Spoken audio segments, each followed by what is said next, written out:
The sound of shattering glass pierced through the dining room, followed by Marlene's shrill voice. "If you can't give this family what it needs, then pack your things and get out." I stared at the broken wine glass, watching the deep red liquid seep into the pristine white tablecloth. My hands trembled, but I kept them flat against the table's surface. 6 years of marriage, and this was what it had come to. My mother-in-law throwing a tantrum because I couldn't produce a grandchild fast enough. "Mother, please," David said, his voice weak and placating.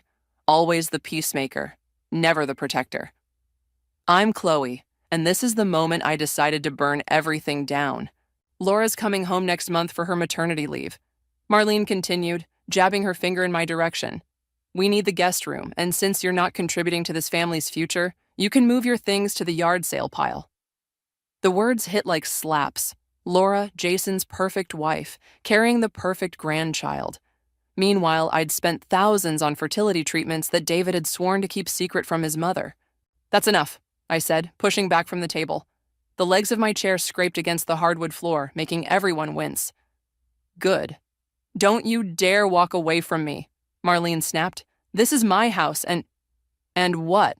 I turned to face her, feeling something crack inside me. "And you'll throw me out? Beat you to it." I yanked my wedding ring off and dropped it into what remained of my wine. "David can fish that out later, if he bothers to look for it at all." David stood up, finally showing some emotion. "Chloe, baby, don't baby me." I grabbed my purse from the back of my chair. 6 years I've lived in this house, walking on eggshells, trying to be the perfect daughter-in-law. And what do I get? Blame because your mother's precious Jason got to have a baby first? Marlene's face turned an ugly shade of purple. "How dare you bring Jason into this? He and Laura understand family values. They live in another state and visit twice a year," I cut in. "But sure, they're the perfect children because they're giving you what you want. Well, guess what?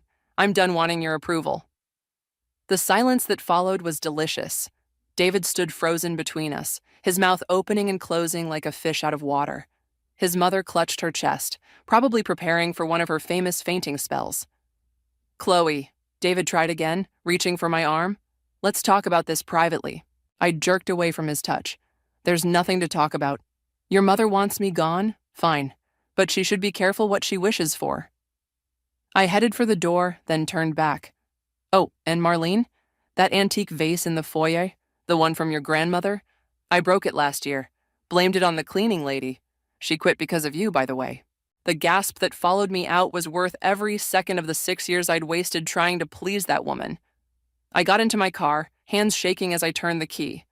David appeared on the front steps calling my name, but I was already backing out of the driveway. My phone started buzzing immediately.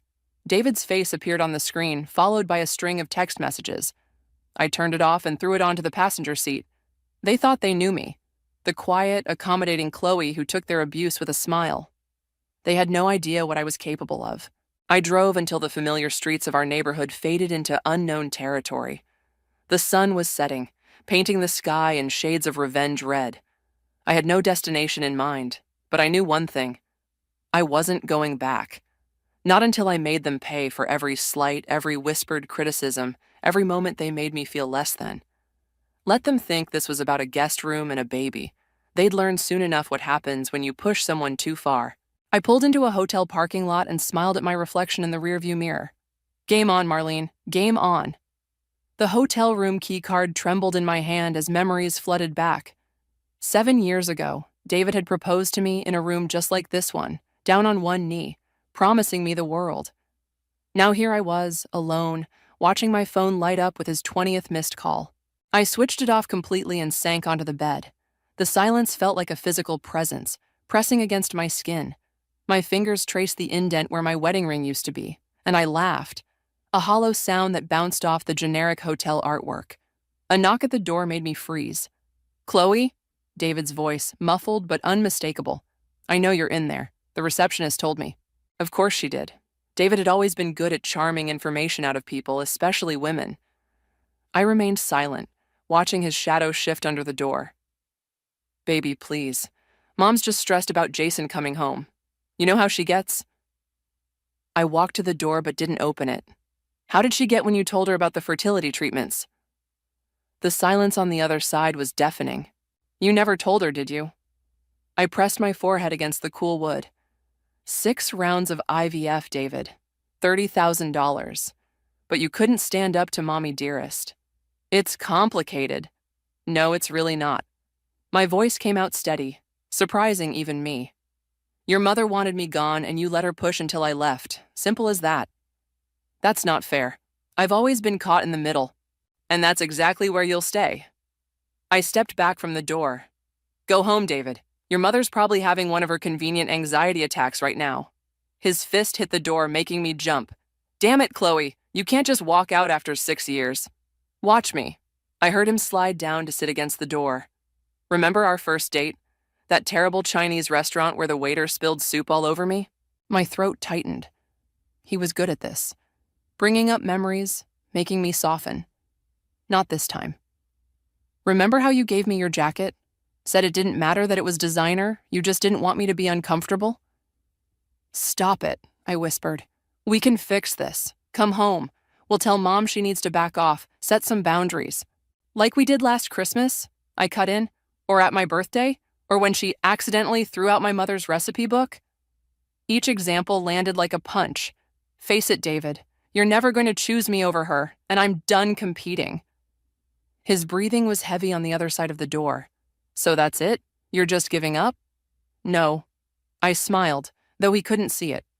I'm just getting started. What's that supposed to mean? I didn't answer. Let him wonder. Let him lie awake at night questioning every decision he'd ever made, every time he'd chosen his mother's happiness over mine. Chloe? His voice had an edge of panic now. What are you planning? Goodbye, David.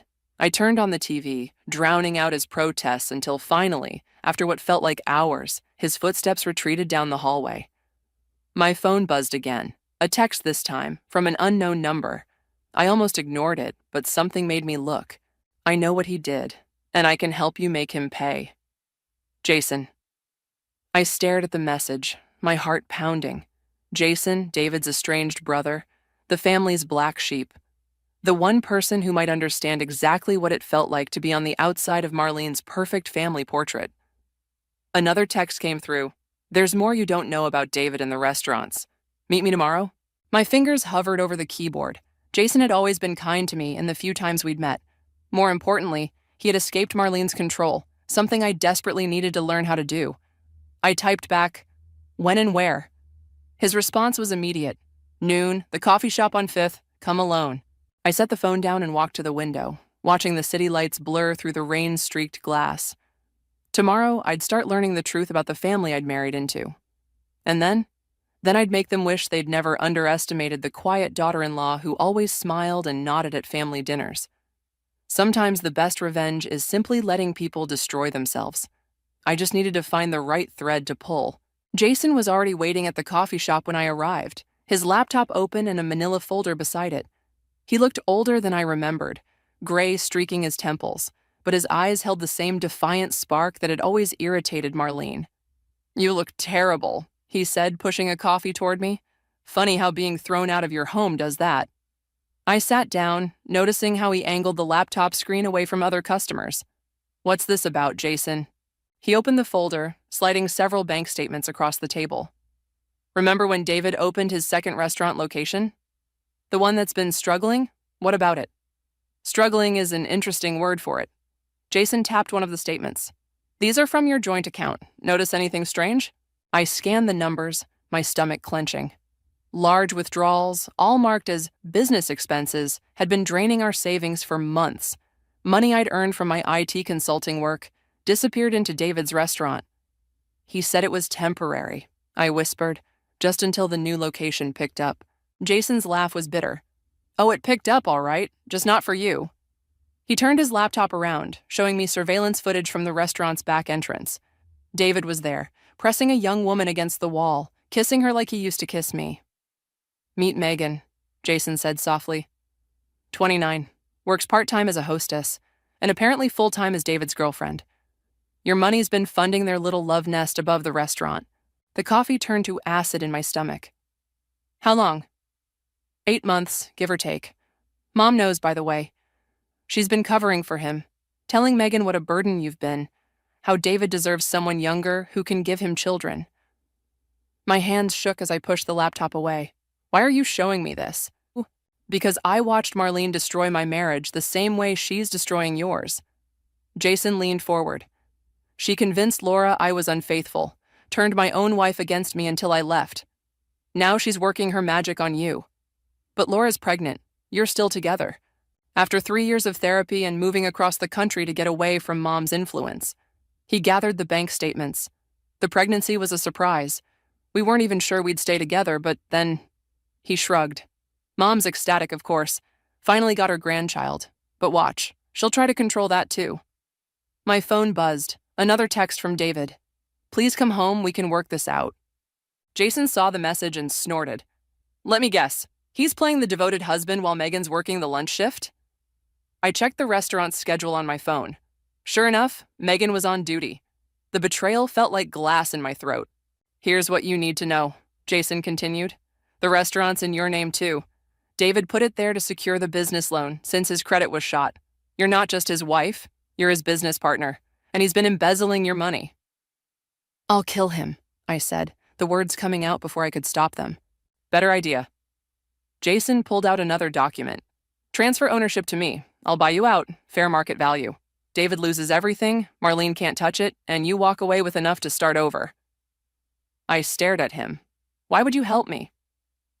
Because watching Mom destroy another marriage for her perfect family makes me sick. He slid the paper closer. Plus, David's always been her favorite. Time he learned what it feels like to lose everything. My phone buzzed again. This time it was Marlene. David's heartbroken. Don't throw away your marriage over a misunderstanding. Misunderstanding. Like my infertility was a misunderstanding. Like David's affair was a misunderstanding. Like the thousands he'd stolen from me were a misunderstanding. I pulled out a pen. What do I need to sign? Jason smiled. The same smile I'd seen on Marlene when she thought she'd won something. Just remember, Chloe, once you start this, there's no going back. Good. I signed my name with steady hands, because I don't want to go back. I want to burn it all down. He gathered the papers, tucking them carefully into his briefcase. Welcome to the family, sis. The real family, the ones Marlene threw away. As I watched him leave, I realized I'd just allied myself with the one person Marlene feared most. Her prodigal son returned not for reconciliation, but for revenge, and he'd just given me everything I needed to destroy her perfect world. The restaurant's kitchen was eerily quiet after closing. I stood in the doorway, breathing in the lingering sense of garlic and wine, remembering how proud David had been when we first opened this place. Now all I could smell was betrayal. Mrs. Chen? One of the line cooks, Miguel, jumped when he saw me. I thought everyone had left. Just doing some paperwork. I held up the keys Jason had given me. You can head home. He hesitated, glancing at the office door upstairs. It's just, Mr. David and Miss Megan are still up there. They said not to disturb them. Of course they were. My fingers tightened around the keys until the metal bit into my palm. That's fine. I won't disturb their meeting. Miguel's face flushed with understanding. He grabbed his coat, pausing at the door. Mrs. Chen, for what it's worth, most of us think you deserve better. After he left, I climbed the stairs slowly, each step echoing with 6 years of lies. The office door was closed, soft music playing inside. I could turn around, preserve what little dignity I had left. Instead, I used my key. The door swung open to reveal David and Megan springing apart, their guilty faces illuminated by the desk lamp. My desk lamp, a wedding gift from my parents. Chloe. David straightened his shirt.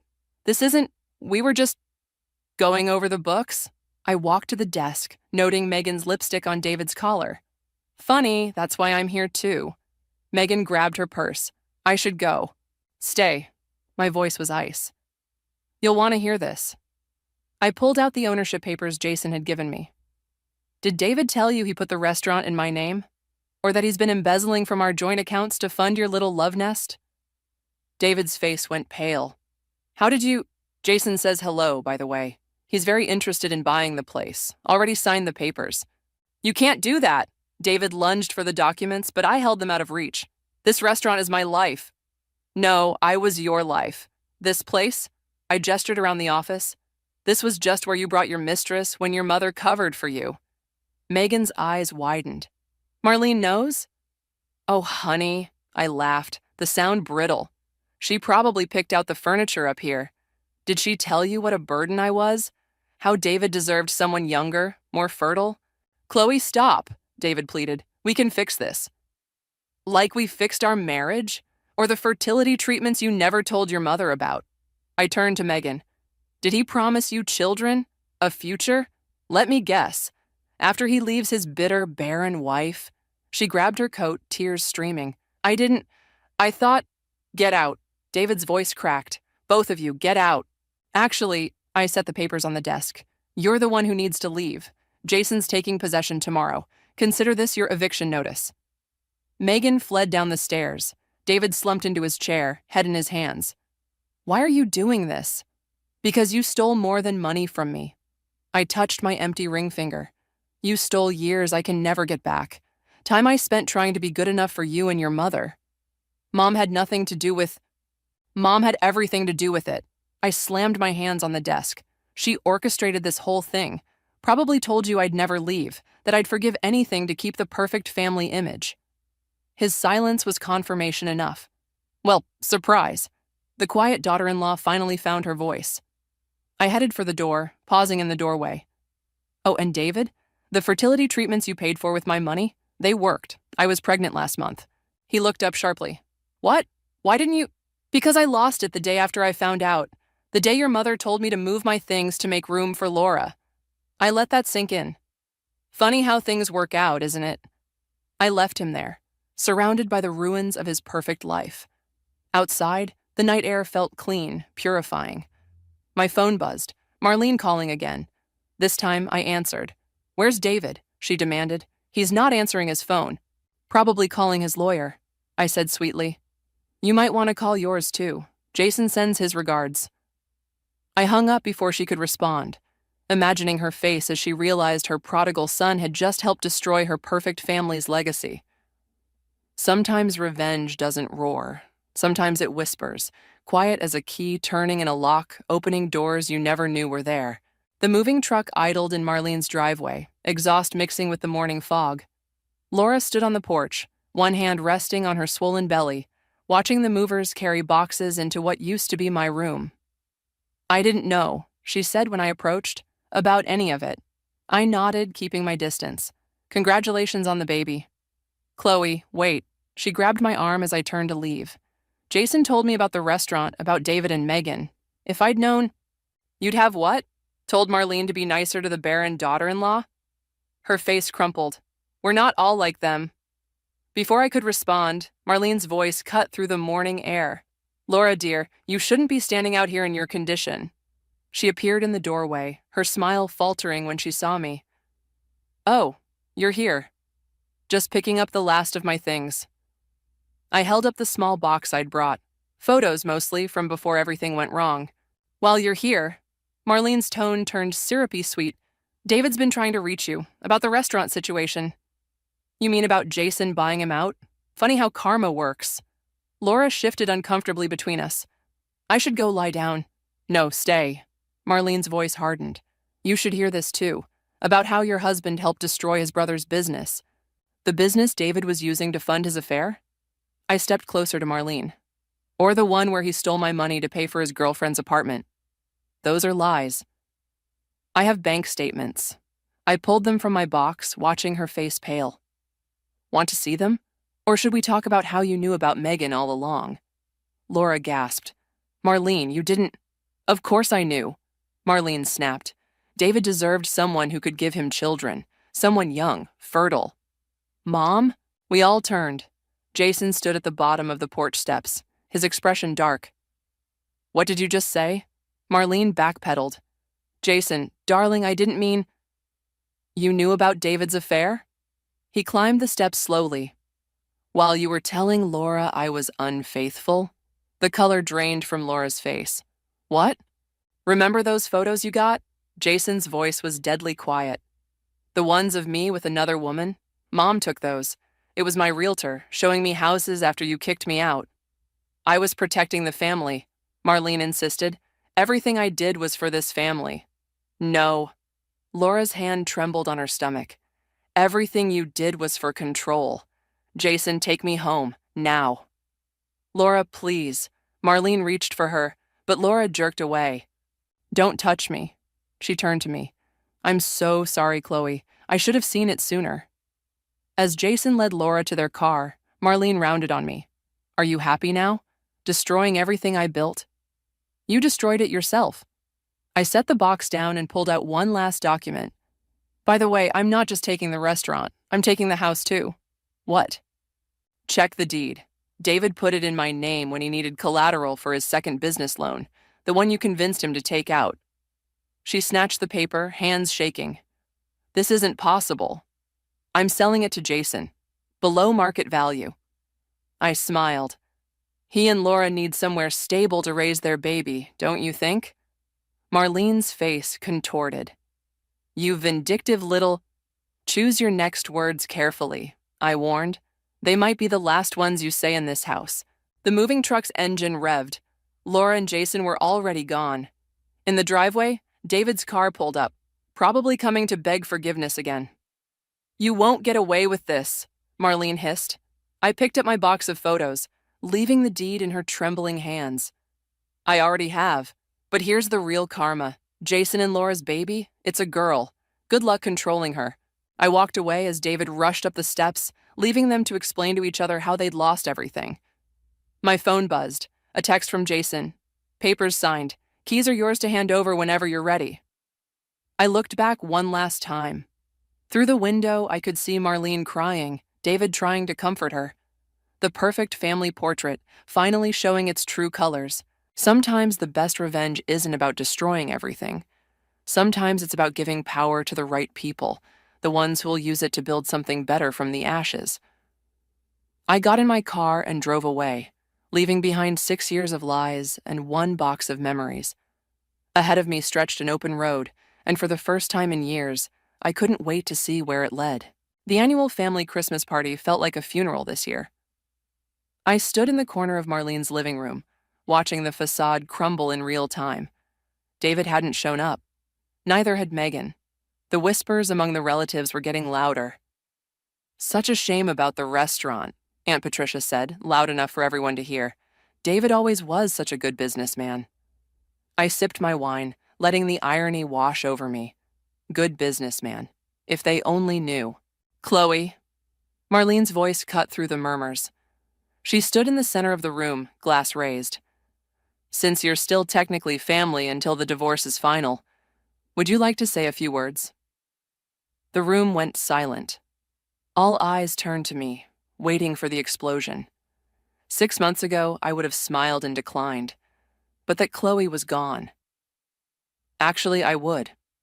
I moved to the center of the room, facing Marlene. Let's talk about family. Chloe, don't, Jason started, but Laura squeezed his arm, stopping him. Did everyone hear about David's second restaurant? I asked the room. The one he funded with stolen money? Or about his girlfriend, Megan, the one Marlene helped him hide? Gasps rippled through the crowd. Marlene's face turned scarlet. How dare you? Or should we discuss the fertility treatments? My voice cracked slightly. The ones David paid for with my savings, while telling his mother I was too selfish to have children. That's enough. Marlene threw her wine glass. It shattered against the wall behind me, red liquid running down the wallpaper like blood. No, it's not enough. I pulled out my phone, opening the gallery. Because here's the real Christmas surprise. I connected to the TV and suddenly there they were, screenshots of text messages between Marlene and Megan planning their deception, photos of David entering their love nest, bank statements showing the systematic theft of my money. Stop this immediately. Marlene lunged for the remote, but Jason intercepted her. Let her finish, Mom, he said quietly. You owe her that much. The final image appeared. A sonogram. My lost baby. The one I never got to tell David about. I was pregnant, I told the stunned room. The day Marlene told me to move my things to make room for Laura, I was carrying David's child. I lost it that night. Laura's hands flew to her own pregnant belly. Marlene swayed, reaching for support. You're lying. she whispered. Like you lied about Jason's affair or David's faithfulness? I turned to the relatives. Ask yourselves why both sons fled this house. Why David's hiding tonight instead of facing his family. Get out, Marlene's voice shook. Get out of my house. Actually, I pulled out one final document. It's not your house anymore. The deed's in my name, remember? David's collateral for his loans. The room erupted in chaos. Relatives rushed to comfort Marlene, who'd collapsed into a chair. Others hurried for the door, eager to escape the scandal. Then David appeared in the doorway, Megan beside him. They must have found their courage too late. What have you done? He asked, staring at the devastation. Exactly what you taught me to do. I walked up to them. I protected myself. Megan wouldn't meet my eyes. David, maybe we should... You're pregnant, I said, noticing her slight bump. She flinched. Congratulations. I hope you're better at keeping his children than I was. David's face went ash white. What are you talking about? Ask your mother. I headed for the door, pausing beside them. Oh, and Megan, the apartment above the restaurant? Jason's selling it. You have 30 days to move out. Outside, the winter air felt clean compared to the poison inside. My phone buzzed with messages. Relatives choosing sides, demanding explanations, offering sympathy too late to matter. I got in my car, hands shaking on the steering wheel. The satisfaction I'd expected felt hollow. I'd destroyed them, yes, but the cost was higher than I'd imagined. In becoming strong enough to break them, I'd broken something in myself too. A tap on my window made me jump. Laura stood there, tears streaming down her face. I didn't know, she said through the glass. About the baby, I'm so sorry. I nodded, unable to speak, and drove away. In my rearview mirror, I watched the perfect family fracture into pieces too small to ever fit back together. Sometimes revenge tastes like ashes in your mouth, but sometimes ashes are all you have left to build with. The hospital corridor stretched endlessly before me as I followed the nurse to Marlene's room. I hadn't planned on coming, but Jason's text had been urgent. Mom's had a stroke. She's asking for you. The irony wasn't lost on me. After everything, she still thought she could command my presence. I found her looking smaller than I remembered, tubes snaking from her arms, monitors beeping steadily. David sat beside her bed, his head bowed. He looked up when I entered, surprise flickering across his exhausted face. You came. Not for you. I stayed by the door. Jason said she's been asking for me. Marlene's eyes opened at the sound of my voice. Chloe. Her speech was slurred but clear enough. Had to tell you. Save your strength, Mom, David started, but she waved him away with her good hand. No, she needs to know. Marlene's fingers clutched at her blanket. The baby. Your baby. I knew. The room went still. David's head snapped up. What baby? The one I lost the night your mother threw me out. My voice sounded distant, even to my own ears. The one you never knew about because you were too busy with Megan. David stood so quickly his chair toppled backward. You were pregnant? Why didn't you? When should I have told you? The rage I'd been containing burst free. While you were stealing my money, or when your mother was planning my replacement. I made her leave. Marlene's confession came out in gasps. Saw the test. In your bathroom. Knew if David found out, he'd choose you. Couldn't let that happen. The monitor's beeping accelerated. A nurse appeared in the doorway, but Marlene waved her away. You knew? David's voice cracked. You knew she was pregnant and you still had to protect the family. Marlene reached for his hand, but he stepped back. Everything I did was for us. I laughed, the sound harsh in the sterile room. For us? You destroyed us. And for what? So David could have a younger model? So you could control everyone's lives? No. Tears leaked from Marlene's eyes. Because I'm dying. Cancer. 6 months, maybe less. Needed to know? The family would stay together. The revelation hit like a physical blow. David stumbled back against the wall. How long have you known? Since before Megan. Marlene's breathing grew labored. Needed you settled. With someone who could give you children. So you orchestrated everything? My voice rose. The affair, the financial problems, all of it. Had to protect the legacy. A bitter laugh escaped me. Look around, Marlene. What legacy? David's living in a rental with his pregnant mistress. Jason barely speaks to you. Your perfect family is in ruins. Because of you. The words burst from her with surprising strength. You turned them against me. No. I stepped closer to her bed. You did that yourself. Every manipulation, every lie, every time you chose control over love, you built this outcome, piece by piece. The monitor's beeping became more erratic. David moved toward the door, probably to call for help, but Marlene's next words stopped him. I'm sorry. She was crying now, real tears. About the baby, about everything. Please, forgive me. I looked at this woman who had orchestrated so much pain, now reduced to begging for absolution. The revenge I'd dreamed of felt hollow in the face of her mortality. I don't forgive you, I said quietly, but I understand you now, and that's enough. I turned to leave, but David caught my arm. Chloe, wait, about the baby. I should have... Don't. I pulled away. Some things can't be fixed with apologies. As I walked out, I heard Marlene calling after me, her voice growing fainter with each step. The nurse rushed past me, responding to the monitor's urgent signals. Outside, the winter sun was setting, casting long shadows across the parking lot. My phone buzzed. A text from Jason. Did you get what you needed? I thought about Marlene's confession, about the twisted love that had driven her to destroy what she'd tried to protect, about how revenge, in the end, hadn't brought back what I'd lost. Yes, I typed back. It's finished. Sometimes the greatest revenge isn't in destroying your enemies, but in walking away and letting them live with what they've done. Marlene's funeral was a quiet affair. No grand speeches about family legacy, no carefully orchestrated displays of unity. Just a handful of relatives scattered across empty pews, their whispers echoing in the chapel. I sat in the back, watching David hold Megan's hand, her pregnancy now obvious. Jason and Laura had chosen seats near the front, their baby daughter sleeping peacefully against Laura's shoulder. The child Marlene had never met. The minister spoke of forgiveness and healing, words that bounced off the stained glass windows without finding purchase. In her final weeks, Marlene had tried repeatedly to reach out, sending messages through Jason, leaving voicemails I never returned. Some bridges, once burned, leave only ashes. After the service, I lingered by her headstone, reading the dates that bookended her life. Such a small dash to contain so much damage. She asked about you. David's voice startled me. Every day, until the end. I know. I kept my eyes on the stone. Jason told me. Megan lost the baby.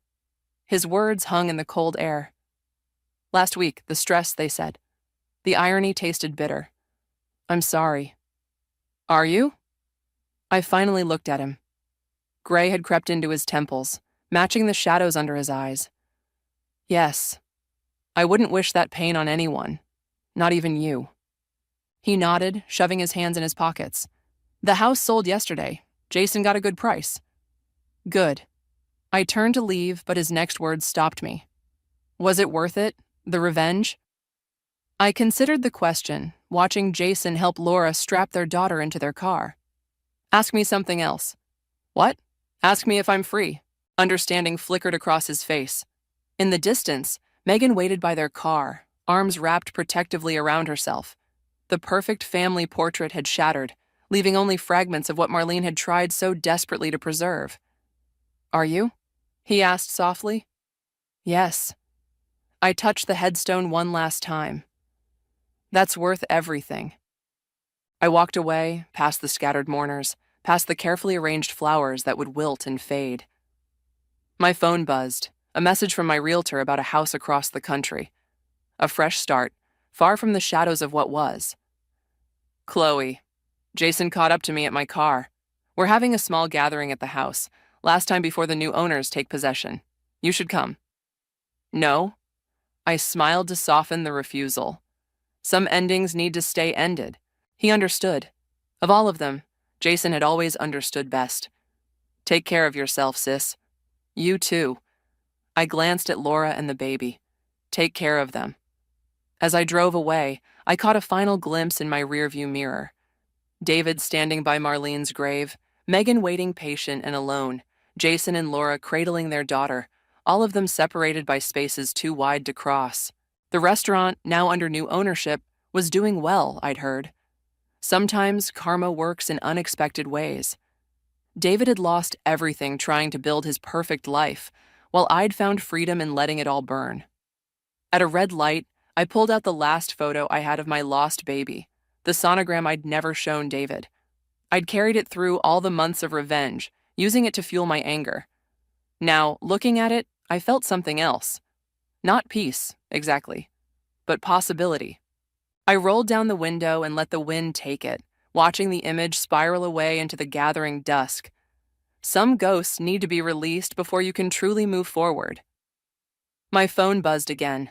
Another message about the house. Offer accepted, it read. Congratulations. I smiled, thinking of Marlene's carefully curated world, now scattered like autumn leaves. She'd tried to write our stories for us, never understanding that true family isn't forced or controlled. It's chosen, nurtured, free to grow or wither on its own terms. The sun was setting as I hit the highway, painting the sky in shades of ending and beginning. Ahead lay open road and unlimited possibility. Behind, a family's worth of shadows slowly fading in my rearview mirror. Sometimes the best revenge isn't in destroying what hurt you, but in building something new from the wreckage, something entirely your own. I accelerated into the gathering darkness, leaving the past where it belonged, buried with Marlene's dreams of perfect family portraits and carefully controlled legacies, free at last.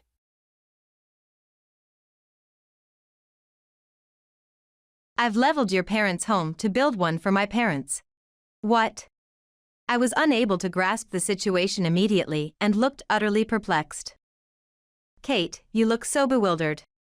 Apparently, my dumbfounded expression amused my in-laws, as they laughed.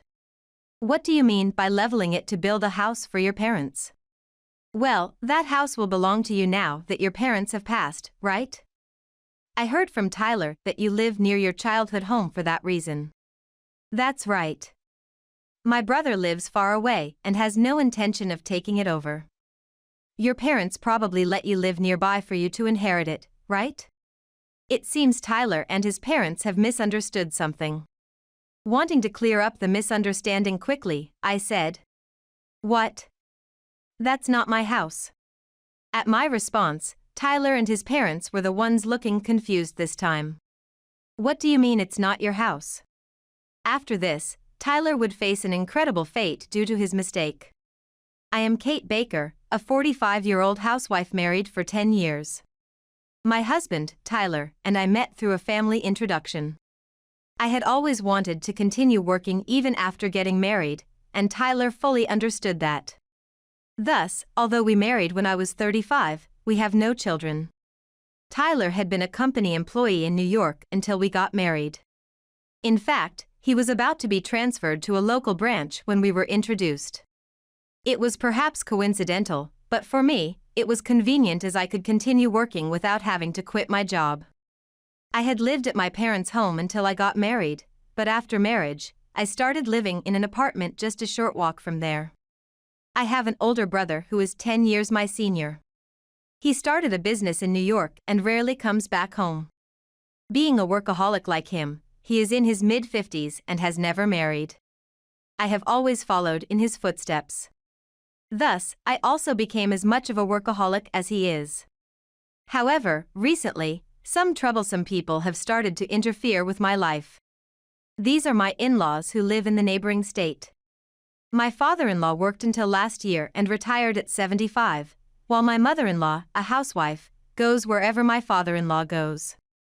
They seem like a happily married couple at first glance. However, with my father-in-law's retirement, the troublesome behavior of these in-laws began. Despite being in his mid-70s, my father-in-law loves driving. He frequently visits our home, which is 10 miles away, often timing his visits to coincide with my return from work. This continued for more than half a year.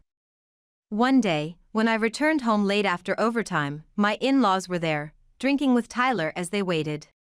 "Oh, Kate, you're late. We started dinner without you." He said this while eating the dinner I had prepared in advance. Moreover, when they visit on weekday nights, they plan to stay over from the beginning. Tyler, being their son, naturally stays up late drinking with them.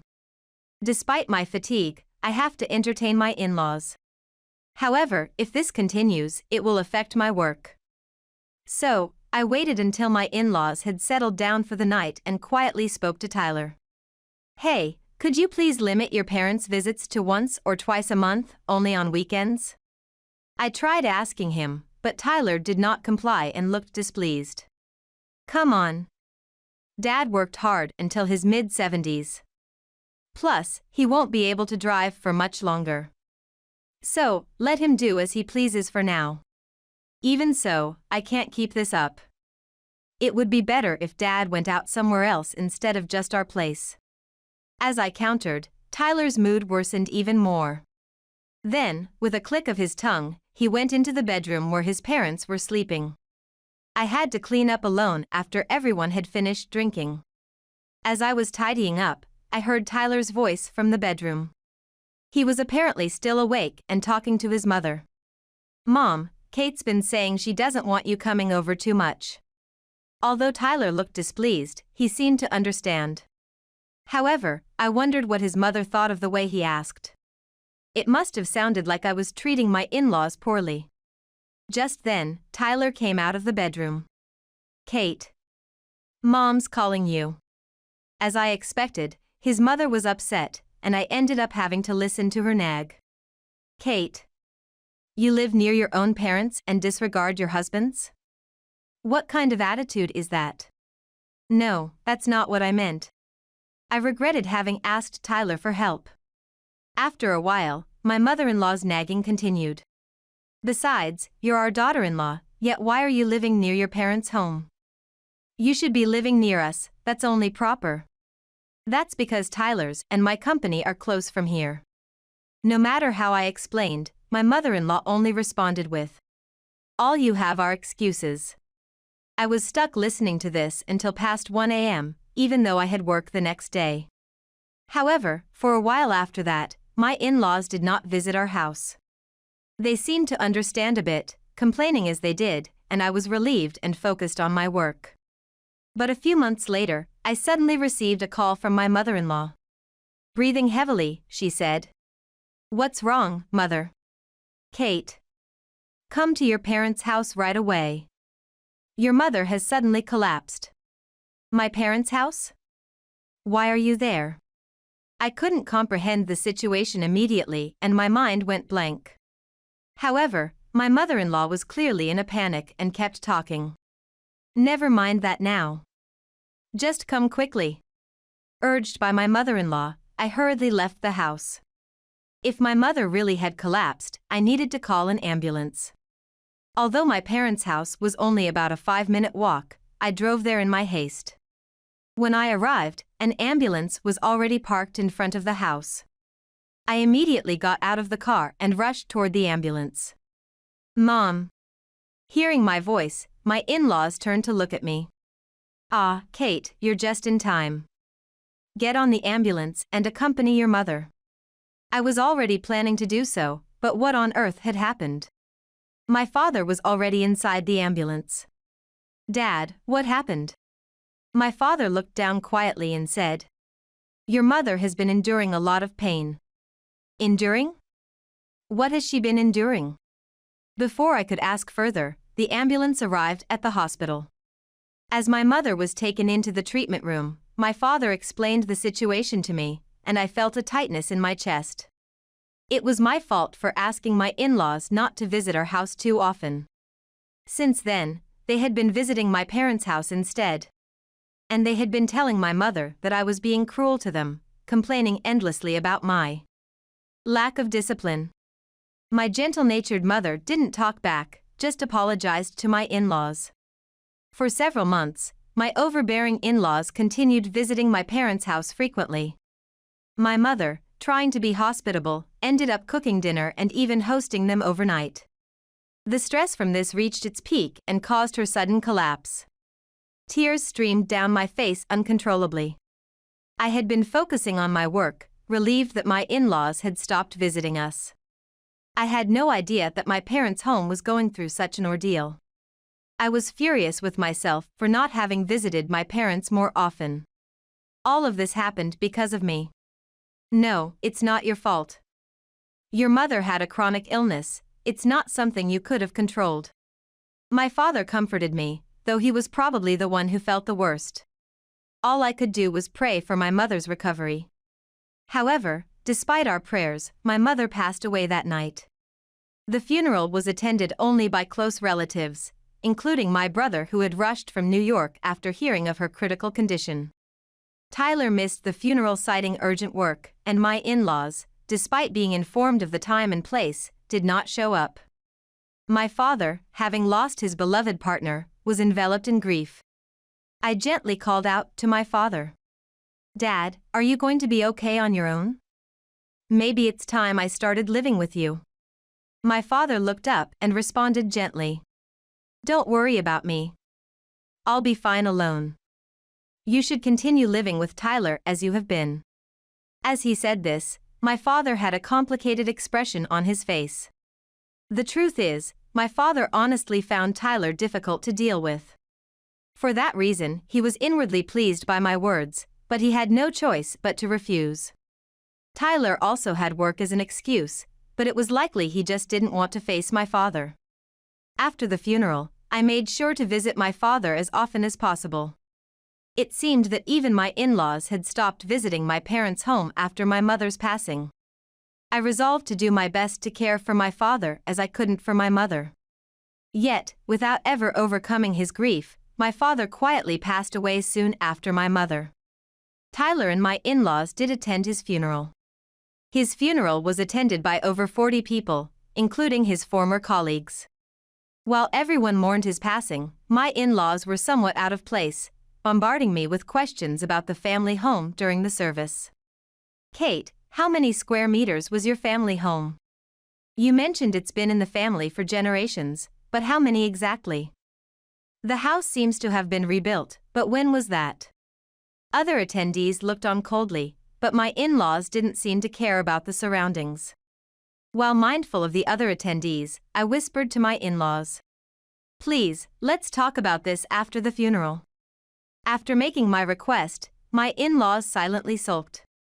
Following the funeral, I took some time off to visit my brother to discuss what to do with the family home. Tyler was supposed to join me, but he couldn't take time off from work, so I went alone.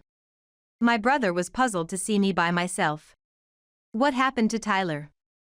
Even if he can't stay for a few days, he should at least be able to make it today. I can't believe he's that busy with work. That made me think too.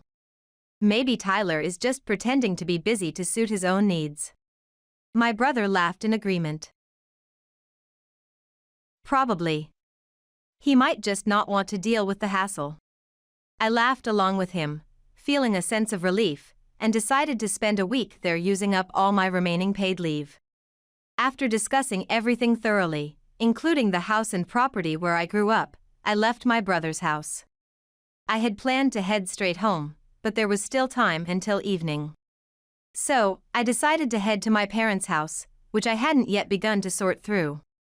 However, as I approached my childhood home, I was shocked by an unexpected sight. The land where the house should have been was completely cleared. Thinking, no way. I parked the car in front and looked around. No matter where I looked, there was no trace of my childhood home left. I decided to inform Tyler immediately and returned to our house. There, not only Tyler but also my in-laws were present. I had rushed up the stairs to our third-floor apartment, so I was out of breath. Seeing me like this, my mother-in-law grinned and spoke. "Oh, Kate. What's the matter? Why such a rush?"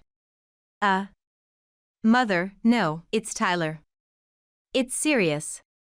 As I said that, Tyler appeared. "What, you're back already? More importantly, what's so serious?" Our family home, when I went there, it was gone." As I said this breathlessly, Tyler and my in-laws burst out laughing. And here I was wondering why you were in such a panic. That was it? I've leveled your parents' home to build one for my parents. What? I was unable to grasp the situation immediately and looked utterly perplexed. Kate, you look so bewildered. Apparently, my dumbfounded expression amused my in-laws, as they laughed. What do you mean by leveling it to build a house for your parents? As I asked this with a pale face, my father-in-law answered. Well, that house will belong to you now that your parents have passed, right? I heard from Tyler that you live near your childhood home for that reason. That's right. My brother lives far away and has no intention of taking it over. Your parents probably let you live nearby for you to inherit it, right? I again looked confused. However, this wasn't because I couldn't grasp the situation, but because I was dumbfounded by the gross misunderstanding of Tyler and my in-laws. Yet Tyler continued speaking, ignoring my reaction. Anyway, the sooner the better. If it's going to be Kate's house, it's mine too. So, it was good that I decided to demolish it, right? As Tyler asked this, I tried to clear up the misunderstanding quickly. What? That's not my house. At my reply, this time Tyler and my in-laws looked confused. Huh? What do you mean it's not your house?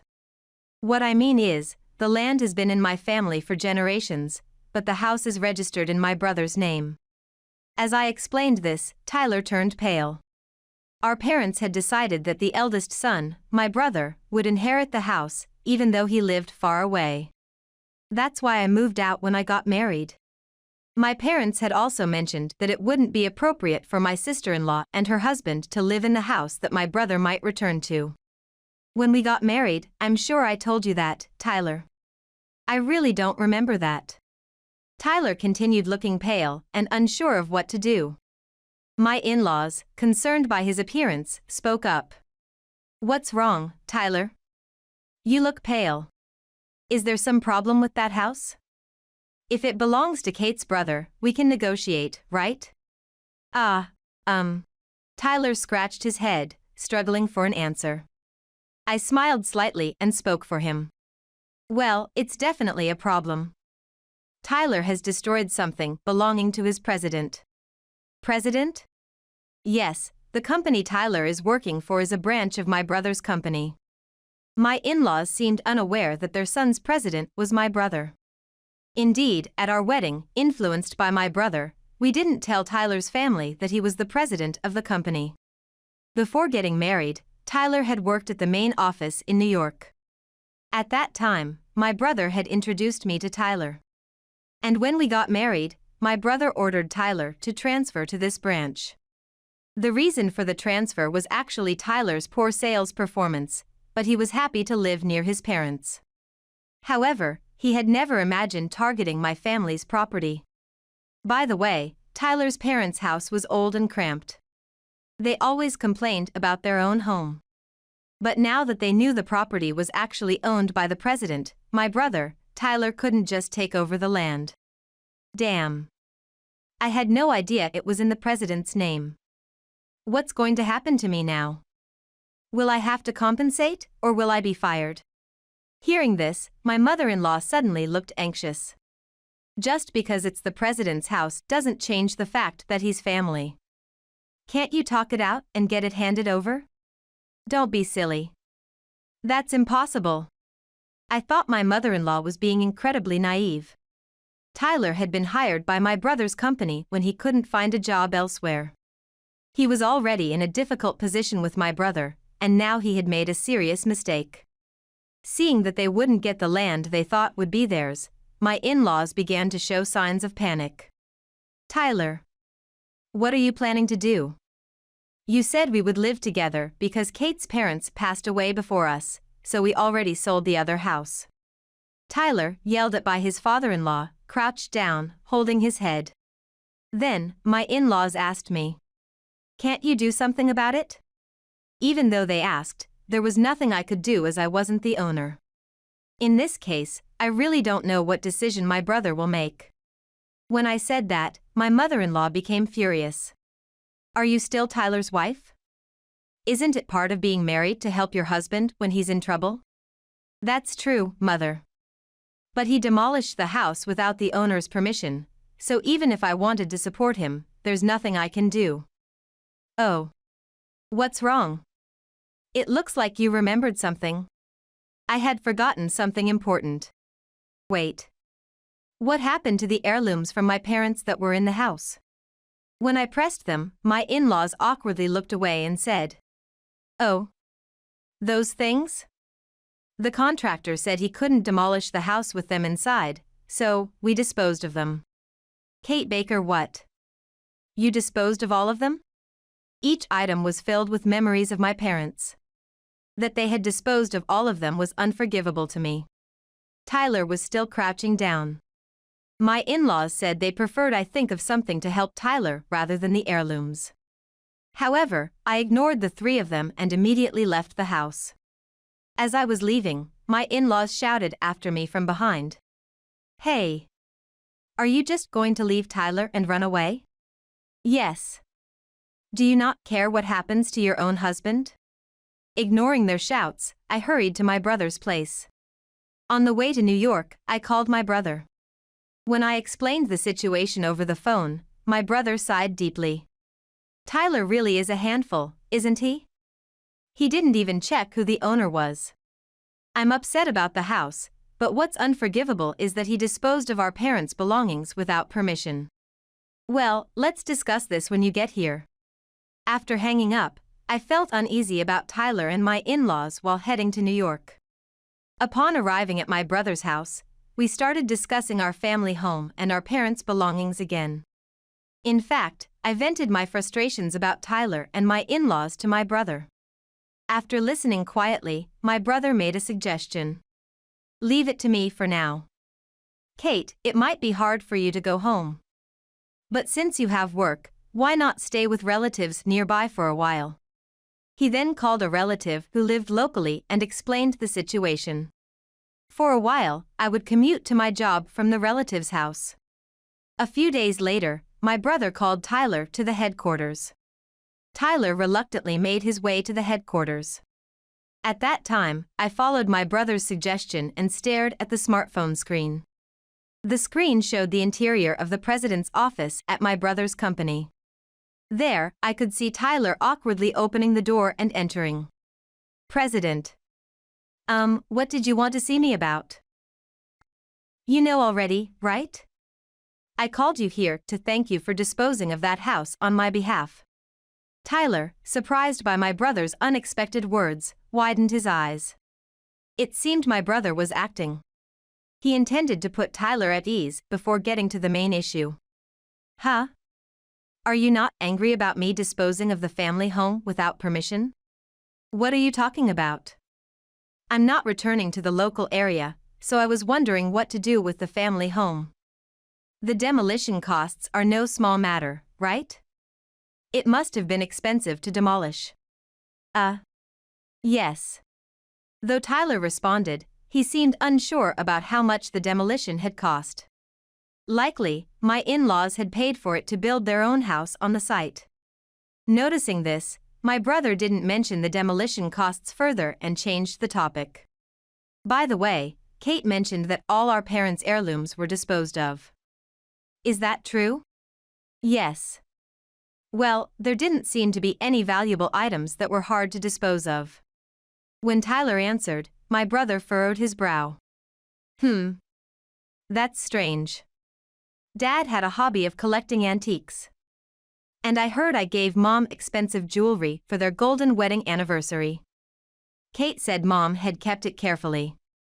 Wasn't that there either?" Tyler looked around nervously as my brother pressed him. Indeed, the value of Dad's antiques and Mom's jewelry should have been worth hundreds of thousands of dollars if appraised. Even an amateur could see that dismissing them as junk was odd. As Tyler's face grew pale, my brother smiled slyly. "I was considering covering the demolition costs, but if all the valuable items left in the house were disposed of. Actually, I had them appraised once, and they were worth $800,000 in total." $800,000? Tyler's eyes widened as much as they possibly could, and he stepped back. My brother, as if delivering the final blow, said. Well, if you accidentally threw them away, it can't be helped, but it's strange to accidentally dispose of such valuable items. It seems more like there was malice, don't you think? Tyler, panicked, knelt down on the spot. I'm so sorry. All the heirlooms are with my parents. We will return everything, please, forgive us. So it was a lie after all, huh? Just as my brother said this, he started making a call from the office phone. The person on the other end seemed to be my father-in-law. My brother was asking for the returned heirlooms that Tyler had confessed to having. However, my father-in-law had sold some of the antiques to cover the demolition costs. Furthermore, my mother-in-law had taken a liking to the jewelry and refused to give it back. Hearing this, my brother looked at Tyler again. As you heard, some of the heirlooms won't be coming back. What will you do now, Tyler? Tyler was speechless, sweating on his forehead. Certainly, Tyler must have known that his father-in-law had used the money from the sold antiques to demolish the family home. Even if there was severance pay, it was unlikely that the stingy father-in-law would easily provide such a high amount. With a deep sigh, my brother then said to Tyler, now that it's come to this, you have no choice but to take responsibility for demolishing our family home without my permission as the owner. Additionally, you must compensate financially for the heirlooms that were sold. What? You're saying I have to compensate? Yes. It was you who suggested building a new home on the family land to bring your parents there, so you must take full responsibility. Tyler slumped down completely, collapsing on the spot. But the reprimands from his brother didn't stop there. And that was the punishment from me as your brother. Now, as the president, I will announce the sanctions against you, Tyler. Your sales performance was poor at the headquarters, which is why you were sent to the branch. However, it seems your performance did not improve there either. After saying this, my brother glanced at me through the screen. It seemed he intended to avenge me. Well, let's put work aside. More importantly, it seems you have been causing your wife, Kate, a lot of distress at home. I was willing to value our relationship as relatives if you, even if not competent at work, at least took good care of your family. What do you mean? Tyler. You should understand, having worked at our company for so many years, that our employees are like family. However, I cannot continue to see you as family when you've been causing my sister such distress. Do you understand what I'm getting at? My brother glared sharply at Tyler. Then, Tyler, sweating profusely, timidly asked his brother. Are you saying I'm fired? Exactly. My brother made a thumbs-up gesture close to Tyler's face as he confirmed it. However, Tyler did not remain silent. With all due respect, President, I think it's inappropriate to mix work and personal issues. And where is the evidence that I made Kate suffer? Should I have Kate tell you herself? Tyler, noticing my laughter, stared intently at the screen showing me. Kate. Is this a video call on a messaging app? Have you been eavesdropping all along? No, it's not that Kate has been eavesdropping. I asked her to listen in silently. Isn't that the same thing? Tyler, his face turning red, trembled with clenched fists. Despite his own inappropriate actions, he was the one getting angry. Listening to the conversation, I felt increasingly pathetic about Tyler. Tyler. Why did you lie about throwing away the heirlooms and shrug off making me suffer? I can't trust you anymore. Hearing my tearful voice, my brother said to Tyler. See, her distress is proof enough. Also, I received a letter from our father before he passed away. My brother then took out an envelope and read the letter inside. According to the letter, my father had informed my in-laws about my mother's chronic illness, yet my mother-in-law constantly made spiteful remarks to her. The worsening of my mother's illness was also due to the accumulated stress. It seemed that my father was also upset with my in-laws. Perhaps my father disliked Tyler because he never admonished his parents as their son. Tyler. I hope you understand now. I'm concerned for Kate's well-being if we continue to associate with you and your parents. I know we shouldn't mix personal and professional issues, but for your own good, I need you to resign from the company as well." Tyler looked grim as he heard this. I spoke to him through the screen. "I've also come to realize that we can't go on together. I have a divorce form ready here, so please sign it when you come back." Tyler glanced sideways at me. His eyes seemed tearful as he murmured to me, "Was it so wrong to care about my parents?" "Tyler, it's not that caring for your parents is wrong. You just couldn't detach yourself from parents who always pampered you. If you truly cared about your family, you wouldn't have imposed your parents on your wife like this." Tyler might have just been spoiled. Realizing this, he fell silent without any retort. A few days later, he signed the divorce papers, and we were officially divorced. I didn't demand compensation from Tyler, but instead, I insisted that his parents return the heirlooms and compensate for the ones they had sold. In fact, among the antiques that were sold, there was one particularly valuable item, which my father-in-law unknowingly sold at a low price. Consequently, my ex-in-laws ended up losing their home and much of their retirement savings due to the reimbursement for the antiques. After the divorce, I cut off all contact with Tyler and his parents. However, I heard about Tyler's current situation through someone else. Since being fired, he has struggled to find another job. Having no particular skills, his employment options were limited. My ex-in-laws had sold their home, so they were living in Tyler's apartment. Originally, the rent for that apartment was manageable only with my earnings.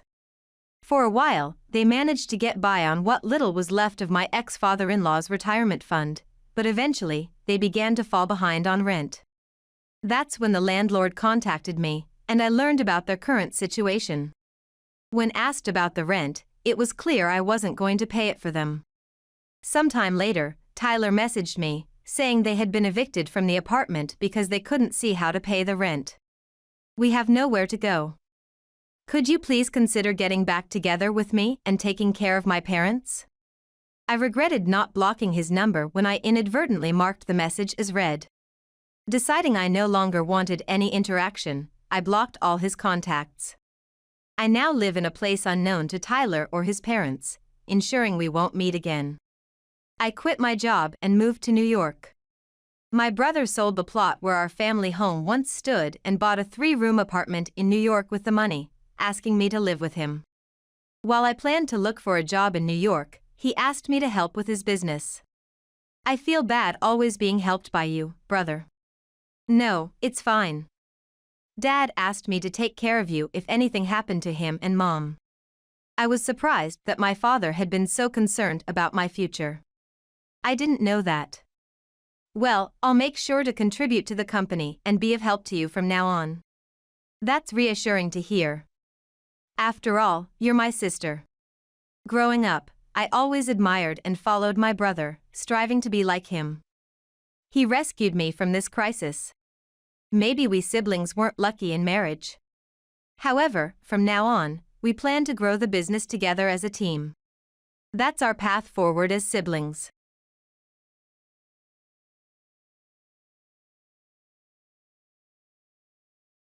My eldest son, who was raised with difficulty in a single-parent family, is getting married. However, at the high-end restaurant where both families met, I was perplexed. On the fiancé's side, there were 3 seats arranged, but on our side, there was only one. What? There's only one seat. That's odd. I'll go talk to the staff. Hearing my mutter, my son was about to leave. His fiancée stopped him. Wait. It's okay, like this. Then, her mother snapped at me, who was just standing there. You don't need a proper seat, do you? While I was confused by what was said, her mother then smirked. The poor are suited for standing. Just stand in the corner all day today.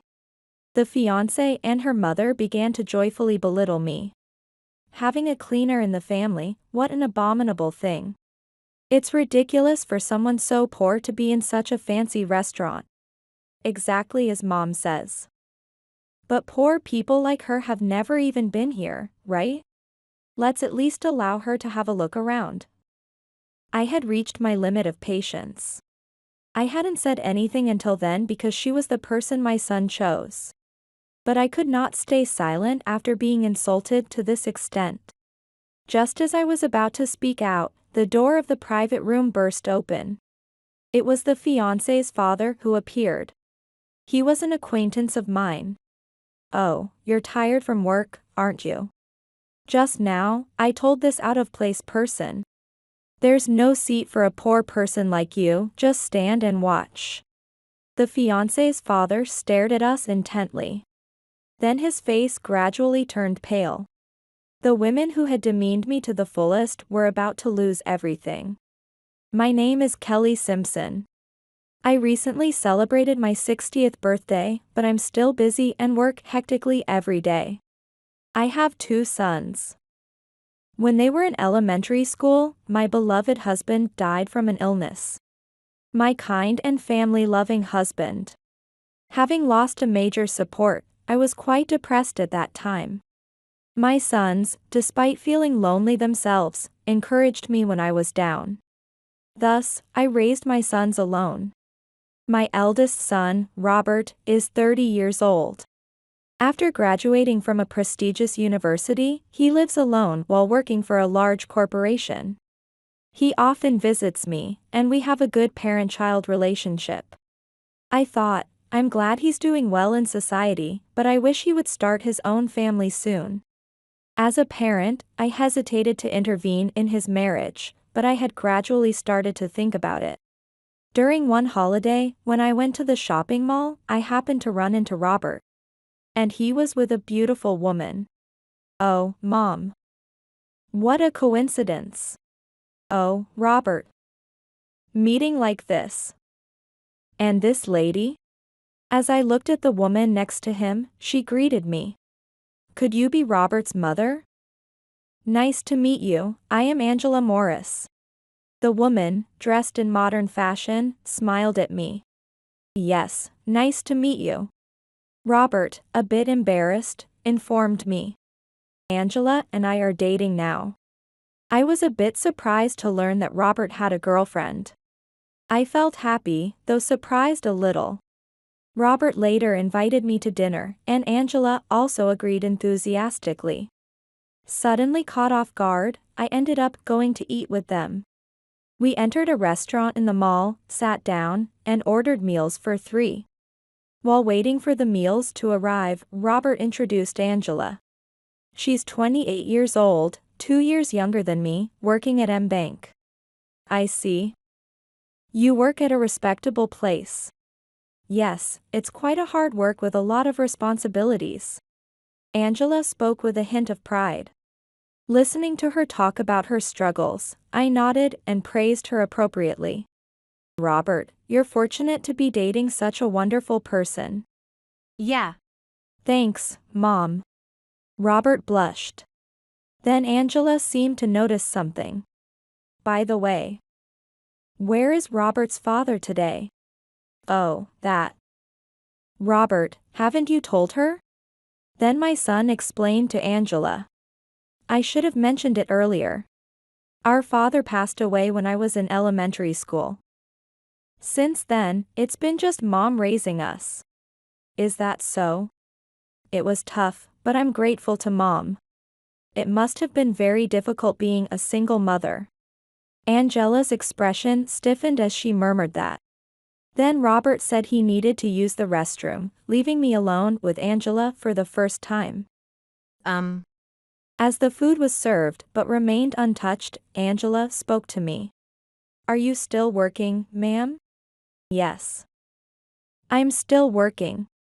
"What kind of job do you have?" "I clean apartments. Well, it's kind of like being a superintendent." "Oh, really?" Angela's face noticeably clouded over.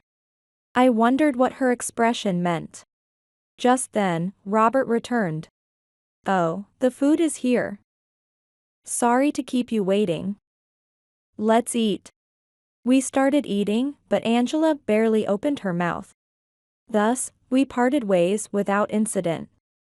3 months later, Robert suddenly called me. Hello, Mom? I have something to report today. What's up, Robert? You remember Angela, whom we met before? I'm thinking about marrying her. Really? Congratulations. So, I want to arrange a meeting between our families. When would be good for you, Mom? Anytime is fine for me. Let me know when you've decided on a date. I discussed some arrangements with my son and then hung up. I thought, finally, Robert is getting married. What joyful news. I felt a bit lonely, but the happiness overwhelmed that feeling. Thus, the day of the family meeting arrived. My younger son was on an overseas assignment and couldn't come. So it was just Robert and me going. The venue was a high-end restaurant apparently reserved by Angela's family. I went to the restaurant with Robert, who had come to pick me up. A young waiter greeted us and led us to a reserved private room. As we opened the door, Angela and possibly her mother had already arrived. Nice to meet you. I'm Robert Simpson. I look forward to talking with you today. Nice to meet you. I'm Kelly, Robert's mother. I greeted while standing. Angela and her mother just looked me up and down without standing up. Angela, this is the person? Yes, Mom. They whispered to each other while glancing at each other. Hey, Angela, where is your father? Angela casually replied to his question. Oh, he got called into work last minute. It's tough being an elite banker. I see, okay. Robert and I were about to sit across from Angela and her mother. At that moment, I noticed something. What? There's only one seat. Although there were 3 chairs on Angela's side, there was only one on ours. That's odd. I'll go talk to the staff. Robert tried to leave, but Angela stopped him. Wait, Robert. It's okay, like this. Huh? Robert looked puzzled. Then, Angela's mother spoke harshly to me. You don't need a proper seat, do you? While I was confused by what was said, her mother then smirked. The poor are suited for standing. Just stand in the corner all day today. Excuse me, are you speaking to me? I couldn't help but ask. Robert said nothing, just standing there next to me. Are you asking if I'm talking to you? Yes, I am talking to you. Angela responded nonchalantly. Her expression was mean-spirited. Really, even though he works for a top company. It's annoying that he was raised by a single mother. Then, Angela's mother continued. I don't want my precious daughter marrying a man raised by a single mother. But since Angela wants to marry Robert, I came here reluctantly today. As I stood there stunned, Angela's mother loudly called over a waiter and rudely made an order. Hey, in addition to the course we reserved, can you make some with seafood? I want some shrimp and oysters. The waiter responded, looking troubled. Even if you ask so suddenly, we have other customers to consider. Angela's mother clicked her tongue. You know, the division head from M-Bank is coming here soon. Can't you serve seafood even then? Well. Seeing the waiter's confusion, I couldn't help but interject. The reserved course will be sufficient. Sorry. The waiter apologized repeatedly and went back. Then Angela's mother turned on me. Huh? Why are you butting in? You don't even have a portion. Is that so? There's no way we'd prepare a meal for someone standing. You should understand that by common sense. Angela's mother grumbled, and Angela smirked. I questioned them. Is this treatment because I raised my son in a single-parent home? Is that the only reason? Angela's mother glared at me sharply. Didn't you hear earlier? My husband is a division head at M-Bank. Angela also works at M Bank. So basically, we are a family of elite bankers. Oh. And you think a daughter from such an elite family is saying she'll marry a man raised by a poor single mother? You should be saying thank you first. Then, Robert, who had been listening quietly, spoke up. Angela, are your mother and you really serious about this? Angela burst out laughing. What? Robert, why such a red face? Are you really getting angry? For such a shameful mother? Shameful mother. Well, this old lady here is just a cleaning lady in an apartment building, right? That means she's just a cleaner, right? Angela teased, and her mother exaggeratedly recoiled. Having a cleaner in the family is just horrific. It's ridiculous that such lowly poor people are here in this fancy restaurant. Exactly as Mom says. But poor people like her have never even been here, right? Let's at least allow her to have a look around. Right. Angela is so kind. Mother and daughter laughed together. Angela continued. Look, Robert, you sit down. The food is coming, let's start eating. However, Robert stared straight at the two and did not sit down. Angela then asked, annoyed. What? Are you really getting angry for such a person?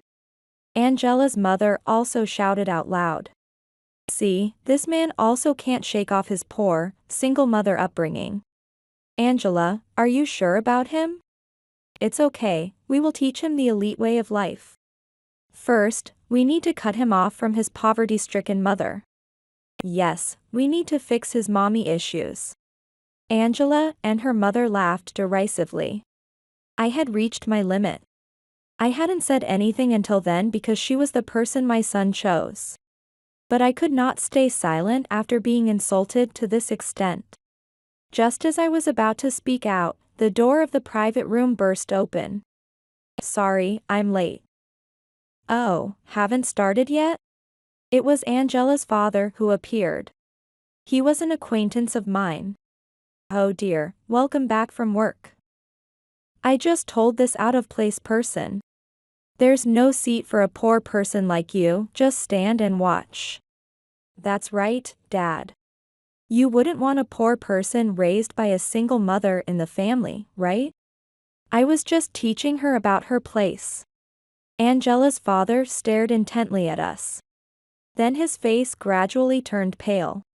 Huh? Mrs. Simpson. Yes, that's correct. I nodded significantly. Mr. Morris from M Bank, it's unexpected to meet you here. Upon my response, Angela's father visibly began to tremble. His extraordinary reaction prompted Angela's mother to ask suspiciously. What? You know this poor person? Oh, I get it. This woman must have come to your bank for a loan, right? No way, Mom, someone as high up as Dad wouldn't deal with such lowly people. Silence. His shout silenced the room in an instant. Angela and her mother were taken aback. What's the matter, dear? This lady. Mrs. Simpson is a major client of our bank. What? At that moment, suddenly, the door opened again, and the owner of the restaurant appeared. Mrs. Simpson, I had no idea you were here, my apologies for the late greeting. Today, for your son's special occasion, we've prepared something special. In his hands was an incredibly lavish seafood combo. I spoke quietly. Thank you. I appreciate your service always. But please, serve that to the other guests. I'll pay for it. Realizing the tense atmosphere in our private room, the owner left with an awkward expression. Angela and her mother looked stunned. What?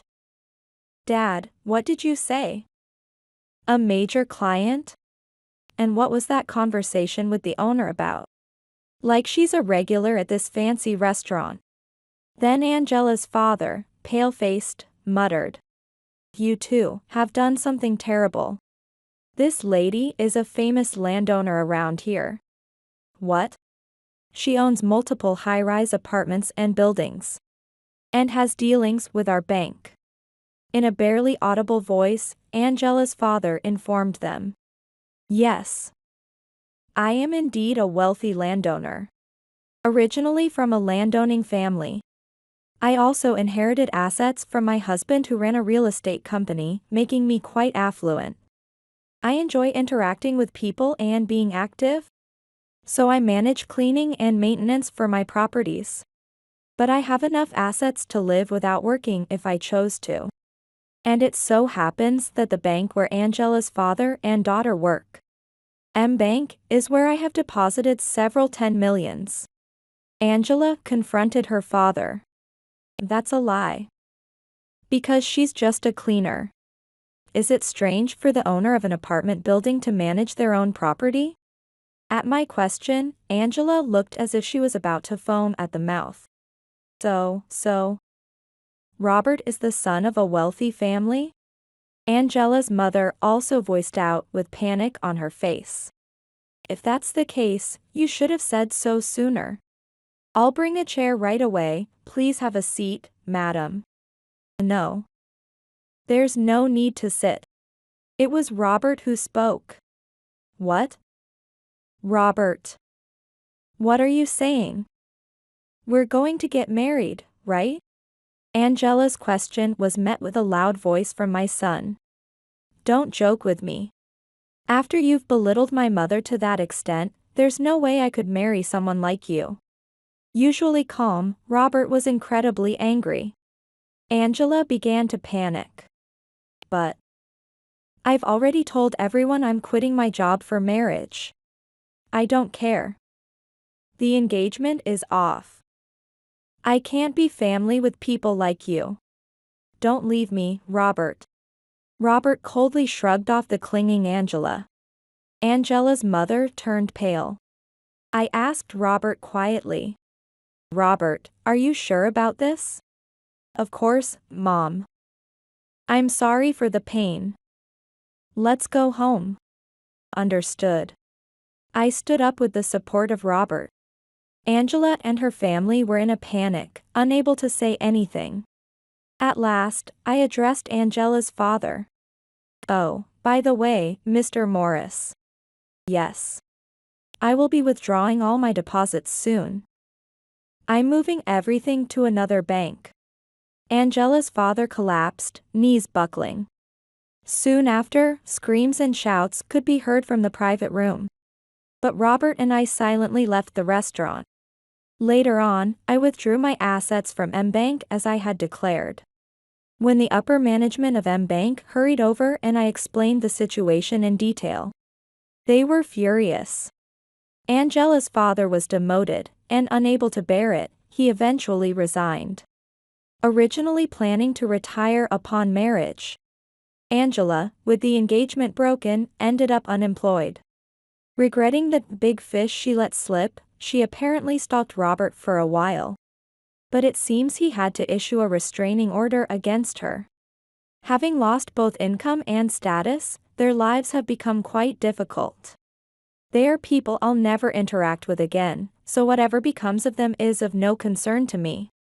Afterward, Robert apologized to me many times, but it wasn't his fault, so I reassured him. He was down for a while, but recently, he seems to have regained his energy and is diligently focusing on his work. From here on, I plan to continue supporting him quietly, hoping he truly finds happiness.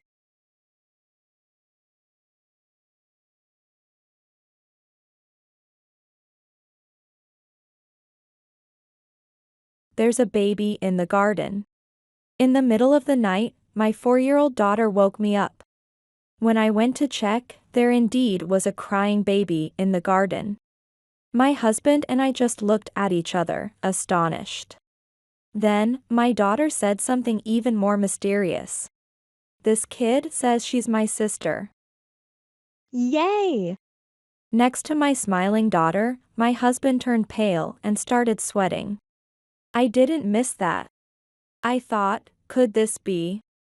It was the beginning of a tumultuous development. I am Megan, 32 years old. A family of 3, my husband Wayne, 3 years my senior, and our 4-year-old daughter, Angela.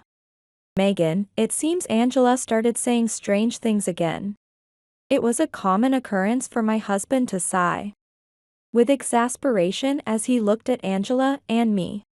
It turns out my daughter seems to have a mysterious ability to talk to animals and babies. I didn't believe it at first either, but it doesn't seem like it can just be a coincidence. For instance, one day, after my daughter had been whispering something to the neighbor's dog, she suddenly looked up with sparkling eyes. "Hey, Mom, the dog says the ice cream vendor is coming soon. I want to eat ice cream." As I was puzzled by her strange words, the ice cream vendor's truck passed by, and I was startled. Also, the day we visited a relative with a 6-month-old baby. My daughter was quietly talking with the baby and giggling. This baby says he hid something shiny under the sofa. Skeptical, I peeked under the sofa and there it was, a ring that our relative had cherished, but thought it was lost. I could give countless such examples, but my husband never believed in our daughter's ability. Megan, Angela, don't say such things to others. It's embarrassing. But I believe that my daughter really had a mysterious power. I thought, but I don't want Angela to be seen as weird by others and be misunderstood or hurt. With that in mind, I had made a promise not to mention it outside our home. Angela was a well-behaved child, and she had kept my request properly. At that time, my husband, who often traveled for work, was away from home about 3 days a week. Therefore, while working, I was mostly raising our overly energetic daughter alone. It was honestly hard, but when my husband was home, I made sure he could relax. The incident began a year ago. Suddenly, $5,000 was withdrawn from our shared bank account. It was the money we had been saving for Angela's education. Shocked, I confronted my husband when he returned from work. "Wayne, what did you use our important money for?" When I pressed him, he shrugged apologetically. "Forgive me. I had an accident on a business trip and suddenly needed money." "What? Are you okay? Did you get hurt?" Yeah. "But the car was slightly damaged, so I sent it for repairs. It'll be unusable for about 3 days." Indeed, his car was not in our driveway. I thought, if Wayne is safe, then the money is okay, I guess. I simply told my husband to return the money to our shared account later, deciding not to blame him. However, from that day on, his behavior became increasingly strange. One day he said, "I had trouble at work." And on another day, "I lent money to a friend in need." He kept finding reasons to borrow money from me. "Please. I'll definitely return it next month." Eventually, I trusted him and continued to give him $500 from my wallet every month. But with each passing day, my dissatisfaction with him only grew. There's no sign of the money being returned. How long should I wait? "I'll return it on payday next month." That's what you said last month, too? I felt brushed off and inadvertently let out a deep sigh. Besides her allowance, I was lending him money. But he always complained that he didn't have enough. "I can't lend you any more. Return the $5,000 you took from the account first." "But now's not a good time for me. If I can't borrow from you, then I have no choice but to go to a loan shark." "Wait a minute, you're joking, right?" Faced with such a statement, I couldn't refuse and reluctantly took out money from my wallet again. I thought, something's definitely wrong. There can't be work troubles or friends in need of money every month. My distrust of my husband gradually grew, and I started having stomach pains from the stress. During one such night, Mom, wake up. There's a baby in the garden." Hmm. "Angela? That can't be." Are you dreaming? I tried to go back to sleep, but my daughter persistently shook me awake. What's all this noise? It's annoying. While my husband was grumpily scolding Angela, I clearly heard a baby crying. What? That can't be. Isn't it just a neighbor's baby? The baby is saying that she is in the garden. We have to go quickly. Saying that, our daughter ran out of the bedroom. My husband and I followed her as she headed towards the veranda with a view of the garden. The crying grew louder. When we reached the veranda, illuminated by the light, there was a baby wrapped in a blanket in our garden. Who would leave a baby in our garden? Even as a prank, this is too much. While we were shocked and flustered, our daughter was jumping up and down in joy. This kid says she's my sister. Yay! What? Stop saying weird things. I was taken aback, but my husband scolded our daughter loudly, perhaps too much. Yet Angela, unfazed, hands on her hips, looked up at him. It's true. She's my sister. Defiant, our daughter spoke back to her father with no intention of backing down. I was just standing there, stunned, watching them argue. Just then, my husband's phone, which was in his pocket, vibrated.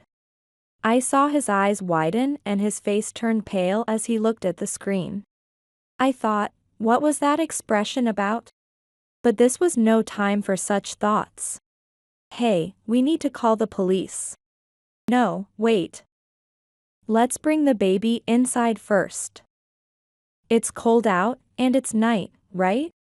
Despite it being normal to report this to the police in such situations, I still felt something odd about my husband's behavior. While suspicious, I picked up the baby, brought her inside, and wrapped her gently in a blanket, soothing her. If my daughter's mysterious abilities and her words were to be believed, then there's no doubt this baby is her sister. However, I haven't been pregnant or given birth since Angela. That means... I thought, I don't want to believe it, but given Wayne's suspicious behavior so far, it's too fishy. I decided to uncover the truth while keeping a normal demeanor so as not to alert my husband. I'll take her to the police in the morning. Following my husband's words, I agreed to keep the baby at our house for the night. I have work tomorrow, and this strange baby showing up has ruined my mood. I'm going to bed first. Take care of that kid. Without taking responsibility himself, Wayne retreated to the bedroom as if fleeing. Usually, I would be angry, but this time, I saw it as an opportunity and completed all the necessary preparations while he was asleep.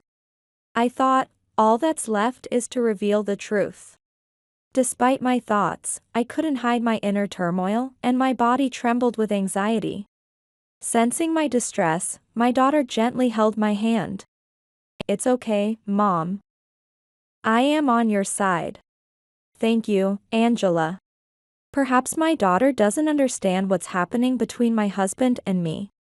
Still, I gathered my resolve for Angela's sake and faced my husband head-on. Thus, the long night ended, and we greeted the morning. As soon as he woke up, my husband was visibly panicked. I've been suddenly called into work. I'll go to the police when I get back, so look after her during the day. After saying that, he left early in the morning without even having breakfast. Take care, see you. As always, I sent off my husband with a smile. Once Wayne left the house, got into his car, and drove off, I immediately took action.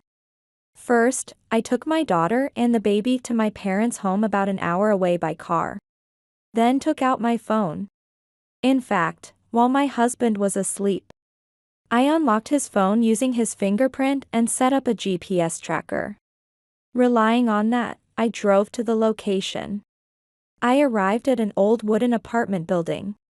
Not sure which room it was, I walked slowly, listening at each door until I heard a man and a woman arguing in a room on the first floor. So why did you leave the baby at our place? And what was that message about? The voice scolding the other was my husband's familiar tone. Just as the words said. I wrote, take care of the child.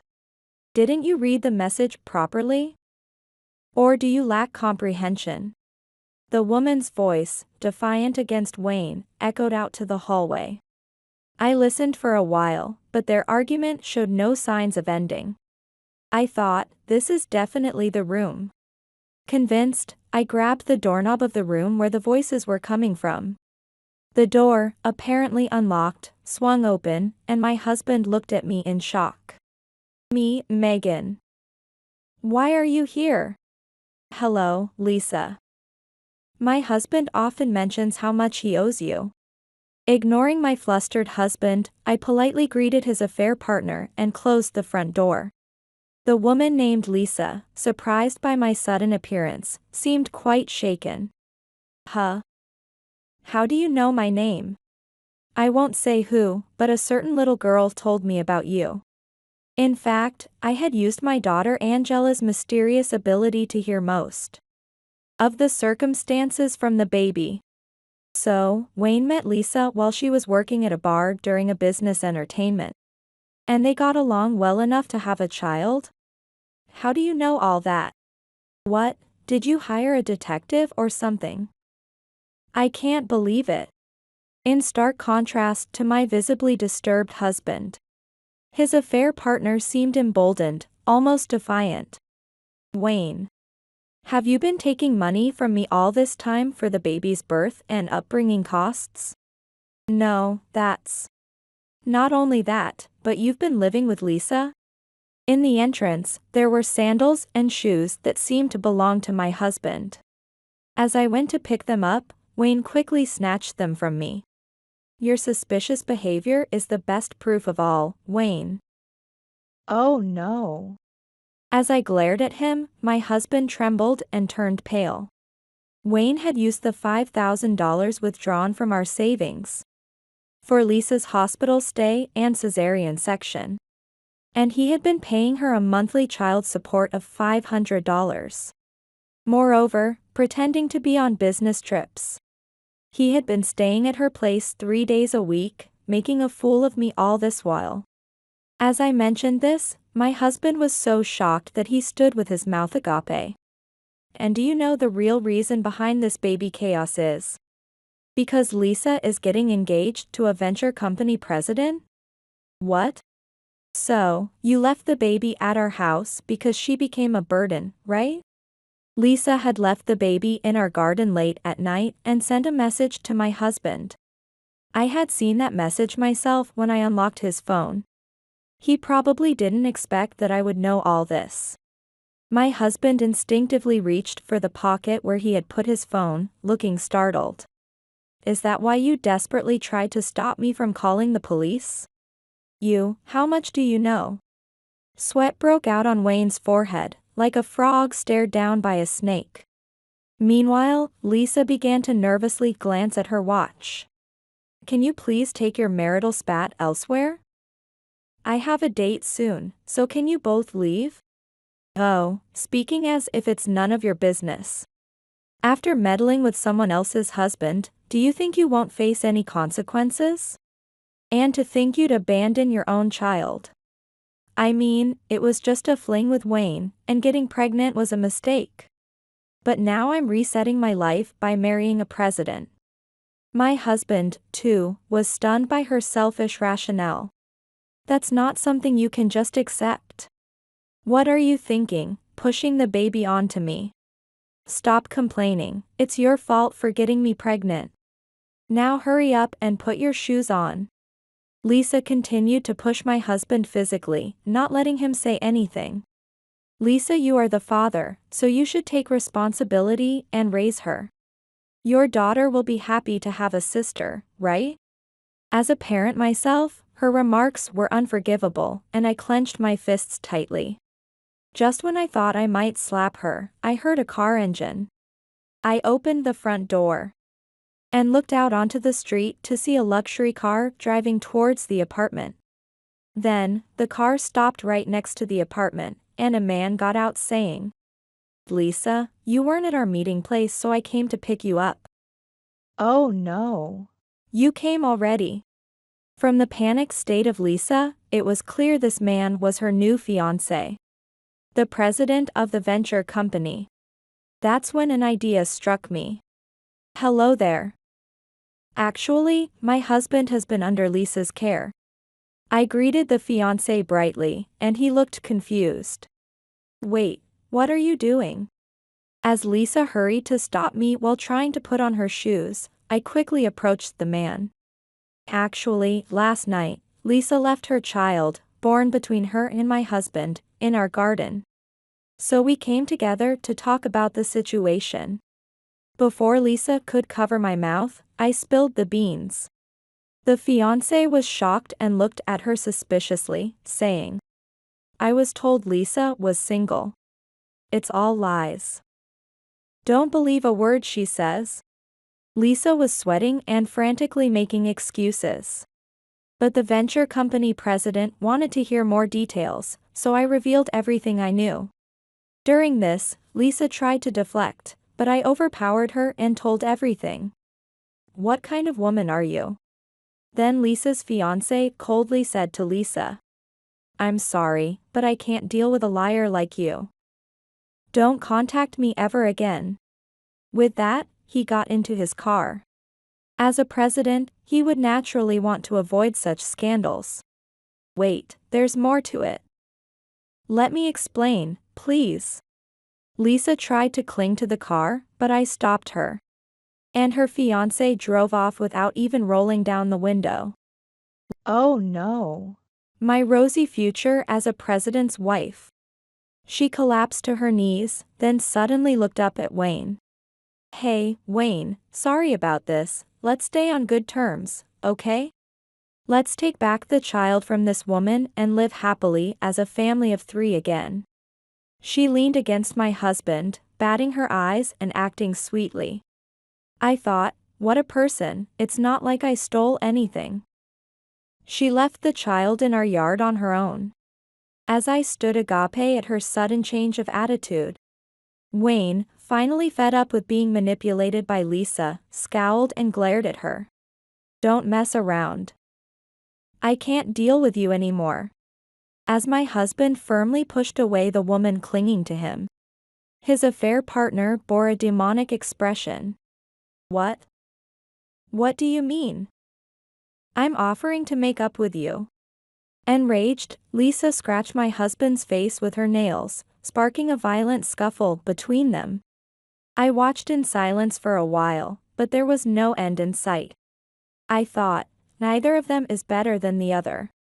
A deep sigh escaped my lips as I decided I wanted no further part in their quarrel. I deliberately clapped my hands loudly to make my presence felt. All right, enough. Stop it right there. Exasperated, I intervened to break them up. In any case, I will be claiming property division. Wayne, you can expect a divorce to be part of that package. Come on, spare me. Don't talk about separating. You must be joking. I don't have money to pay her. They both turned on me, but as I looked on coldly, they gradually calmed down. Megan, I am truly, truly sorry. I'll break it off with this woman, so please, cheer up. I'm not just sulking. I'm done with you, don't you get it? Don't say that, let's talk, just the 2 of us. No way. After what had happened, there was no way I could forgive him. I stood firm in my resolve. Ma'am, I'll raise the baby myself, so can you just forget about the money, please? Raising your own child is a basic parental duty. But I don't want to hear excuses. My voice filled with anger, and finally, my husband and his mistress knelt down and begged for forgiveness. Observing them, I realized how completely my feelings for my husband had cooled. You should regret what you've done. Pay the property division, even if you have to borrow the money. I can't stand the thought of never seeing Angela again. You brought this on yourself. Don't come any closer. As he was supposed to be kneeling, my husband suddenly looked up and gripped my hand tightly. He looked at me with a face full of sorrow. Listen, Megan. If we divorce, Angela will be sad too. Using our daughter as a shield is exactly what I despise about you. I'll make sure she forgets she ever had a father like you. As I coldly stated this, his grip loosened, and I took the opportunity to pull my hand away. What am I supposed to do if you leave me? Survive on your own strength. I'll send the divorce papers to this address later. As I walked away from the two still kneeling at the entrance, I noticed a crowd had gathered around the apartment. I thought, the door was left open, so they heard everything, huh? The apartment was overflowing with residents and neighbors whispering. Did you hear about the affair, and how disgraceful? With the whole spectacle witnessed by so many onlookers, Lisa would find it hard to continue living in this apartment. Honestly, I couldn't care less about what would happen to her. I quickly left the scene, drove my car, and returned to my parents' home, where I had left my daughter and the baby. Later, I received a total of $50,000 as property division from the two of them. Furthermore, after divorcing my husband and gaining custody of our daughter, I decided to raise my daughter at my parents' home. Thus, I entrusted my parents with childcare during the day while I went to work. Moreover, since Lisa refused to raise the baby in the garden, I decided to take the child in myself. Lisa's complete lack of responsibility continued to astound me. Eventually, my husband and Lisa, unable to endure the gossip of the neighbors, moved away from that apartment. But they constantly fought, soon separated. And I heard through the grapevine that both were chased by debt collectors. The baby's name is Mia. She is growing up healthy and strong. Angela is thrilled to have a little sister. Mia is happy to have a kind mom too. I resolved to cherish and raise these two children I had been blessed with.